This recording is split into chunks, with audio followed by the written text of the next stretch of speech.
there is this mystical narration from Muhammad sallallahu alaihi wasallam where he says, the time is almost approached, the time has almost come that some of the demons that Solomon had cast out in the sea will appear amongst you and sit with you in your masjids and teach you the Quran and talk to you about the ahadith.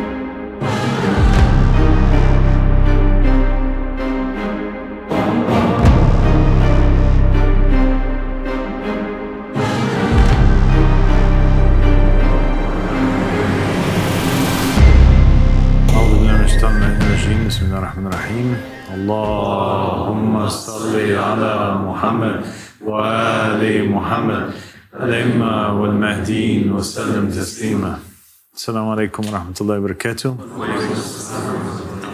Today I wanted to talk to you a little bit about it's an interesting topic, and that is the topic of Shayateen, demons, devils. And it's a really important topic if you think about it.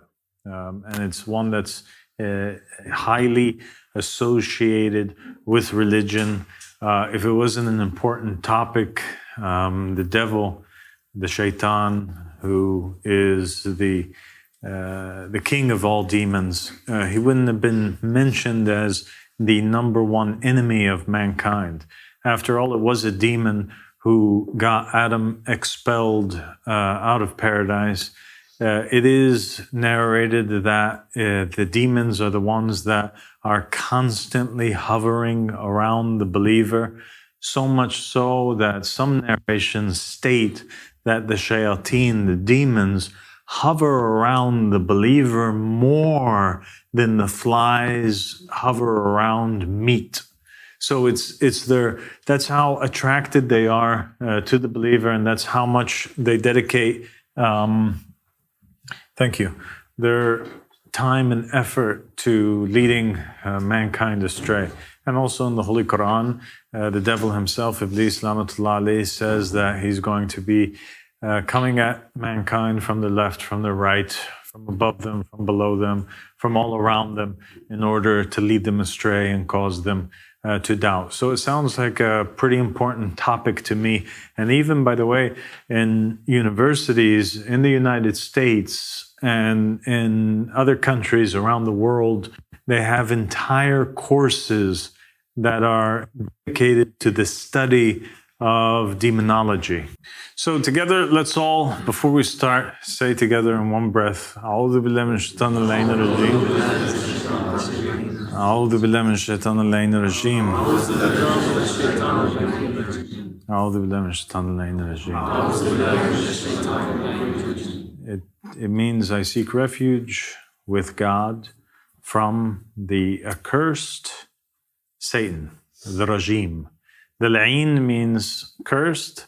Rajim means somebody who is stoned because of the stoning of the devil that took place at the hands of Abraham alayhi salam. So today we'll start off by mentioning a hadith from the Prophet Mohammed sallallahu alaihi wasallam, and it was also mentioned by the Ahlul Bayt alayhi salam. And they all said that whoever saw us has saw us, for verily the Shaitan does not take our image. And I think that that's a really important, starting point. It's a really important hadith that has in it many secrets. When we first hear about it, we think to ourselves, okay, the Prophet Muhammad sallallahu alaihi wasallam, he's saying that basically, if anybody has a dream about me, they don't have to worry. It's not the devil that can take my image. Whoever sees me in a dream, in fact, has seen me. But why would it be that the Prophet Muhammad sallallahu alaihi wasallam feel the need to have to warn the people, right, or put their hearts at ease that the devil wouldn't take the place of the Prophet Muhammad sallallahu alaihi wasallam unless it was a pre-existing idea that some people had at the time that was possible. If they didn't already think that it was possible, then the Prophet ﷺ, he wouldn't have said it. The assumption would have been with the people that it's not possible, and thus he doesn't even have to put their hearts at peace. But why would they think that it is possible? Has it ever happened before with the Prophet Muhammad ﷺ that there was a demon that took his place or came in his image? Was it ever the case that it happened with another prophet or messenger? There were Christians, remember, and there were Jews that were living amongst the Arabs at the time of the Prophet Muhammad ﷺ. The devil never had the ability to take the shape of the Prophet Muhammad ﷺ. We know that from the hadiths, but we also know that the scholars differ regarding the interpretation of this hadith. The scholars, some of them say 100% the devil can't take the form of the Prophet Muhammad, but this was not the case with the other prophets and messengers. This was only the case with the Prophet Muhammad and his family. It's something special that was given only to them.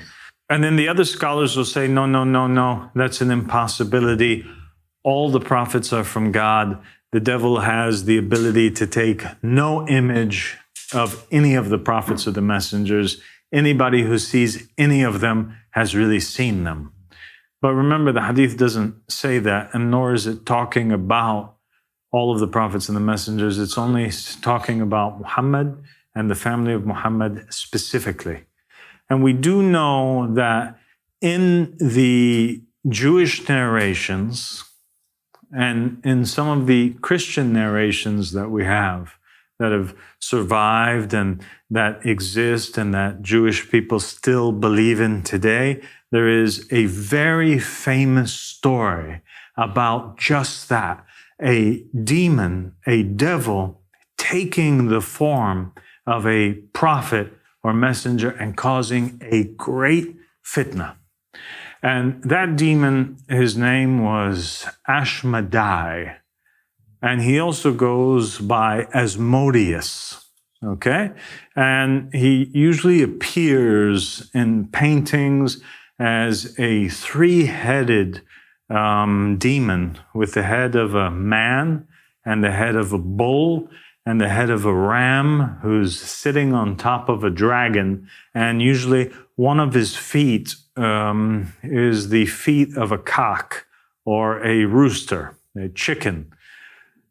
And this demon is known in Jewish writings as the prince of all demons. He is extremely powerful, extremely knowledgeable. He is one of the highest, and sometimes he appears as the highest of all of them.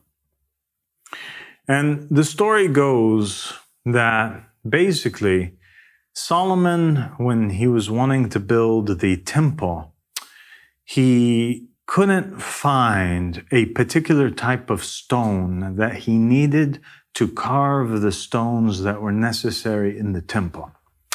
And so he meets with his advisors, he meets with the rabbis, he meets with the close believers at the time, and he asks them about how it is that he can obtain this stone that would manage to cut through and carve the temple that he wanted to build.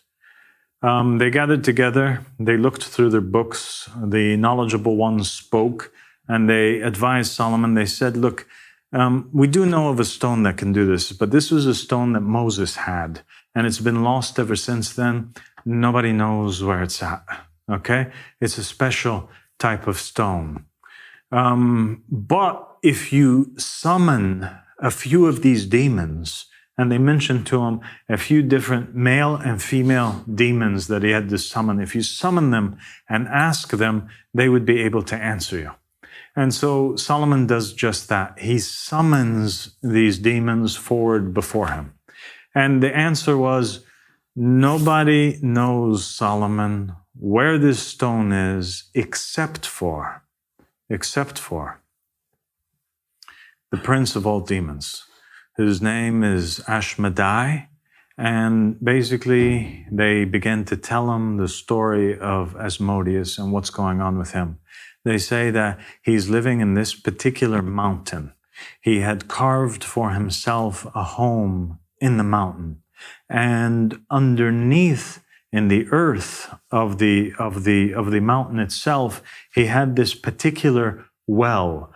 And basically, he would put over it these stones, these cobblestones, and he would rise to the heavens. He would sit in the majalis of the heavens, just like now. This is interesting because this idea of Asmodeus rising into the heavens in order to sit in majalis and gain knowledge and news from the heavens above appears as a theme in the Quran when describing the jinn and the shayateen and their ability that they go up into the skies and they hear news that's being given to them and come back. So they say that Asmodeus is doing exactly that. He goes up, he learns a few things during the day from the majalis in the mornings. He comes down and he actually attends majalis of knowledge on the earth amongst the knowledgeable people. Then after he learns a few things, he goes back to his cave in the mountain. He undoes the cobblestones. He drinks some of the water from his little, lake now, his little well that he had made. And then he goes to sleep. This is his daily routine that he does.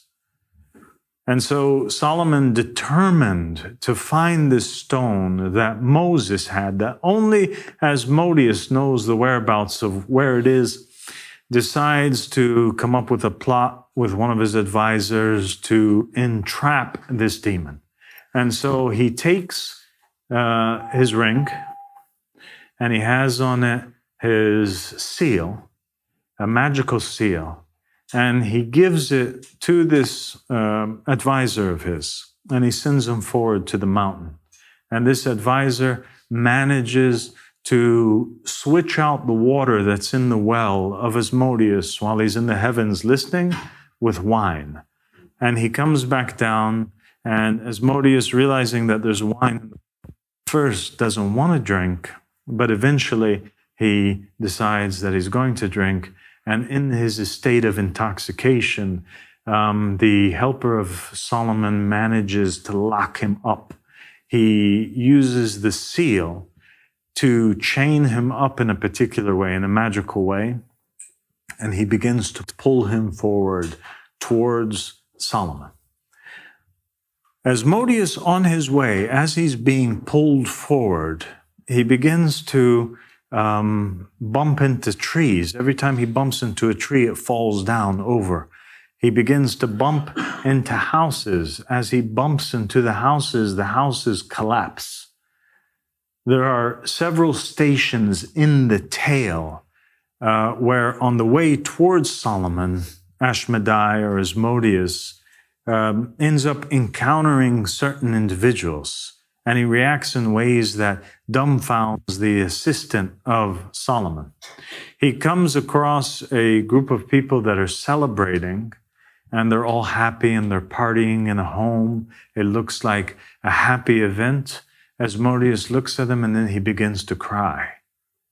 And tears fall down his face. He moves forward and he finds somebody who's a magician who's sitting there doing like little tricks with cubes and calculating numbers and things, and he begins to laugh hysterically at this individual. And then he moves on a little bit further and he encounters yet a drunkard on the ground. And the drunkard had fallen down, so Asmodeus picks him up and lifts him up and helps him on his way. And then he goes down his path a little bit more and he finds an elder man who also had fallen down on his path. And he picks him up and makes him turn from one side of the road to another side of the road and helps him on his way. and he has these strange encounters with the people. Finally, he's pulled forward enough by the assistance of Solomon until they reach the gateway of Solomon and into the palace where Solomon was. Solomon, quite hesitant and nervous about confronting this demon, he decides not to speak to him first for 3 days to keep him far away from him. And that's exactly what takes place and what happens. As the 3 days are passing, the assistant begins to ask Asmodeus, why is it that he was laughing? Why is it that he was crying? Why is it that he was, helping these people? And Asmodeus begins to reveal to him the extent of the knowledge that he had. He said there was this guy who was sitting there doing this magic, and he was literally trying to calculate out and see where it is that he lost his bread, while right underneath him were buried treasures that were befitting for a king. And so I laughed. He thought he was wise, but he was ignorant. He says, as for the drunkard, when I was up in the heavens, I had heard this news that there is nothing good about this wretched, cursed man. And so I knew that he had no share in the hereafter, so I wanted to help him up so he could at least enjoy his portion of this world. Then he was asked, well, then why did you help the other old man? He said, because the other old man, though, I heard a voice in the heavens that said, blessed is whoever helps this old man, for he shall have a portion in the kingdoms of heaven. And so I wanted a portion in the kingdoms of heaven, and so I helped him out. As for the people that I cried over, I was crying over because they were celebrating a wedding, and they were so happy. And yet the groom who was getting married, he was about to die. And the woman that was going to marry him, she was going to end up refraining from marrying anybody for 13 years, only in the end to give in and marry his younger brother who is now only a baby. And so that made me sad. And so we learn from these stories of Asmodeus that demons help both good people that Allah subhanahu wa ta'ala is pleased with, and they have emotions over them. And these demons also help people that are cursed by Allah subhanahu wa ta'ala and are in wretched conditions. And we know also that some of these demons are able to tell the future and know the past and know those things which are hidden underneath. And that's obviously from listening into the news of the heavens. Finally, he comes face to face with Solomon. And Asmodeus and Solomon, they have their confrontation. And Asmodeus helps Solomon in all those things that he is asking for. And one day, we fast forward the story a little bit because it's a very long, detailed story. Asmodeus is sitting in the palace with Solomon, and he manages to seduce Solomon. Solomon begins to question him. Oh, how is it that you are able to seduce people? Like, what are your methods? How is it that what is the extent of your power? And he's asking him these curious questions. Asmodeus, looking at Solomon and knowing that they were alone in the temple, he says to him, I'll show you. He said, why don't you just take off that ring that you have there, give it to me, and I will show you the extent of my power. And Solomon does exactly that.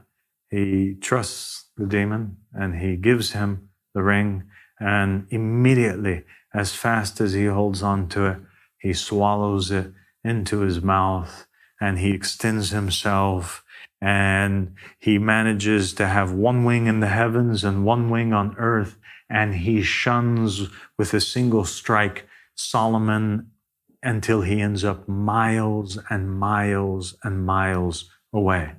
Some versions of the story say that he was taken all the way to Persia, where he's walking around amongst the people, trying to tell them that he's the preacher of all of Israel and nobody's believing him. And he's trying to tell people that he's the king of Israel and nobody in Persia knows him or is believing him.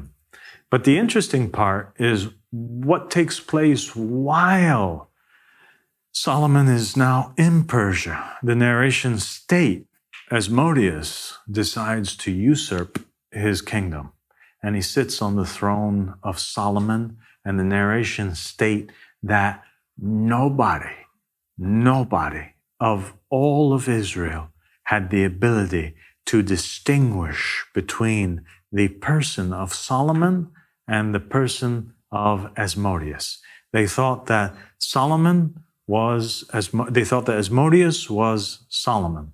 And he began to walk around the kingdom and do everything that he wanted to do. And he began to reverse the laws, and he began to, little by little, command evil, and he did everything that he wanted to do. To the point that he eventually got exposed because he did things that went a little bit too far. The narrations state that he slept with all of Solomon's women, and none of them knew that it was not Solomon. But word got out, and people began to doubt, and that's how they eventually reinstate Solomon when they hear of this man who's claiming to be Solomon abroad. And they end up asking about what's taking place with the Solomon who's ruling in the kingdom. They say, what is he doing? And they say, well, he's doing some pretty weird things. Like what, they say? He said, well, he's kind of commanding all of his women that he sleeps with them on their period. And that's weird. Solomon didn't do that before. Solomon said it was haram, but this guy's insisting on it. And you know what else he did? They said that he even demanded that he sleep with Bathsheba, his own mother. When they heard these stories of that which Solomon was doing, they asked the real Solomon, are you saying that this is a demon impersonating you? He said, yes. He said, ask him, ask around, see, has he ever uncovered his feet? And they say, no, by Allah, he's never uncovered his feet. No matter where he goes, he's always wearing these socks. He said, well, then he's the demon. And they basically took Solomon and they brought him back to the temple, and they made for him a new ring with a new seal. And when he came face to face with Asmodeus, who is now in the image of Solomon, he immediately fled and flew away. The narrations state that ever since that day, Solomon would remain guarding his door with 60 swordsmen. Everywhere that he went, he was afraid of this thing happening. And they say also, by the way, the same story appears in Muslim narrations and texts as well. And they say that it is the meaning of the interpretation of the verse in the Quran in Surah Sad, where it says, Bismillah ar-Rahman ar-Rahim, and verily we tested, or we tried Solomon, and then we placed on top of his throne a body, a jasad. Jasad is a word in Arabic which describes a body that does not have a soul. There's jism and there's jasad. Both words, they describe a body. Jasad is a body without a soul. Jism is a body with a soul. So in the Quran, it says that they placed this soulless body on top of Solomon's throne. Then he repented. Then afterward, he said, O Lord, grant me a kingdom that shall never be given to anybody else after me, in fear of his kingdom being stolen away by the likes of Asmodeus.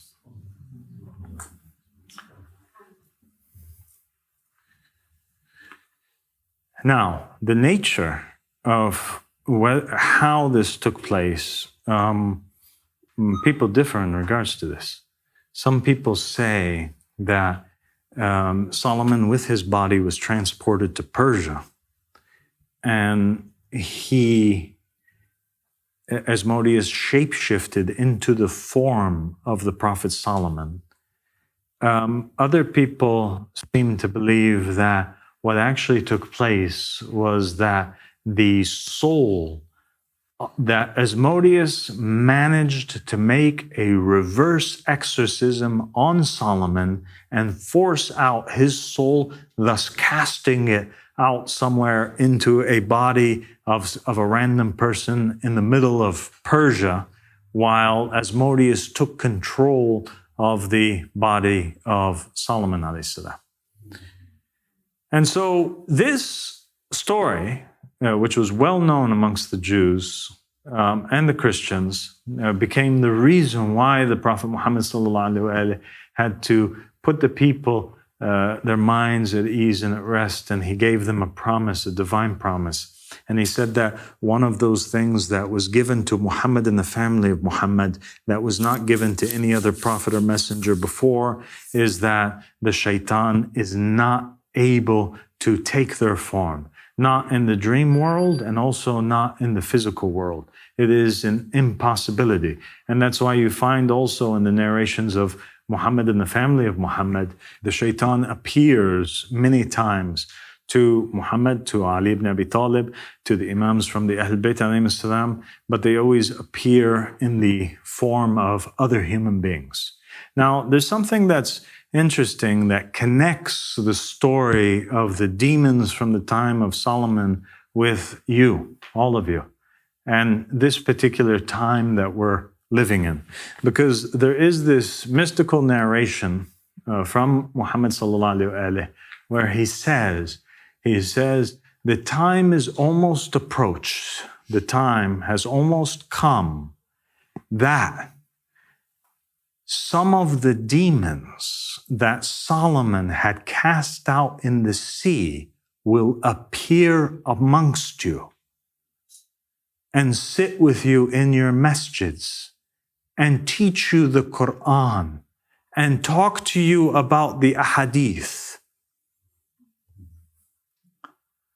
And another hadith from the Ahl Bayt alayhim salam says, the Prophet Muhammad said that the hour will not come until Iblis is walking through the streets of your city and he's narrating hadith and he's saying, by Allah, I heard so-and-so say that so-and-so said that the Prophet Muhammad said. So now this is quite a shocking but important revelation, because now the Prophet Muhammad is saying that in his nation there will appear demons in the form of misguiding scholars. A misguiding scholar is a Dajjal. A person who, a Dajjal is somebody who's trying to use religion to lead somebody astray. And the Prophet Muhammad says that these ones will appear amongst you. And knowing how Asmodeus was one of those demons that Solomon had locked up. By the way, in Arabic, he has another name.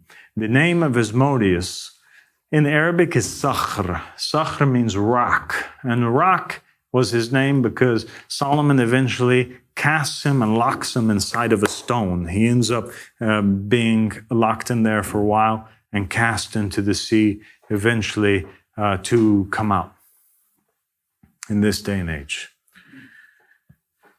Well, who else did the Prophet Muhammad warn us about in the end times? The non-working scholars. He said that their fitna will be greater than any other fitna. The fitna of the scholars would be harsher, worse upon the nation. He fears more about them over the nation than he does from the armies of Yazid ibn Muawiyah. This is what the Ahl Bayt alayhim said. Yeah? And we see that today. And today, Asmodeus is back. And he has a name where he actually sits as a lifeless body, exactly as described in the Quran. He is sitting in Najaf. He goes today by the name of And he is the same demon that lived in the time of the Prophet Sulaiman alayhi salam. Anyway, thank you guys for listening, and inshallah we'll meet again. I will talk about more demons inshallah. Assalamu alaikum. اللهم صل على محمد وآل محمد كما ومهدي وسلم تسليما